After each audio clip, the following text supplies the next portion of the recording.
ఒకసారి ఒక గద్ద ఒక రాజుకు నిద్ర లేకుండా చేసిందట. అసలు జరిగిన విషయం ఏమిటంటే, ఒకసారి రాజు 2 గద్దల పిల్లలను కొనుక్కున్నాడు. ఒకదానిని గాల్లోకి ఎగరవేశాడు. ఆ గద్ద ఏమాత్రం ఆలస్యం చేయకుండా ఆకాశం పైపైకి ఎగిరిపోసాగింది. ఎప్పుడైతే రాజు 2వ గద్దను ఎగరవేసే ప్రయత్నం చేస్తాడో, ఆ గద్ద ఆకాశంలోకి ఎగిరేది కాదు.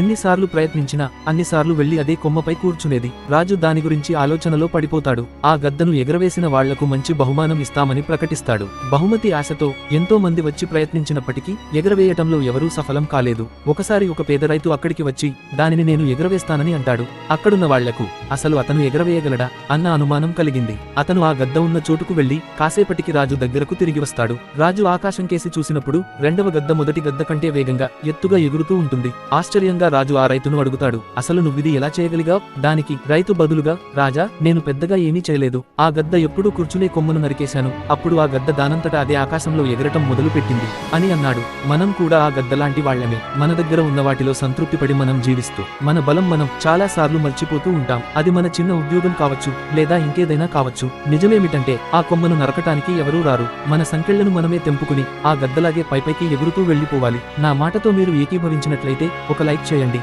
ఎస్ అని కామెంట్ చేసి ఇలాంటి మరిన్ని మంచి కథల కోసం మార్నింగ్ థాట్స్ ని ఫాలో అవ్వండి.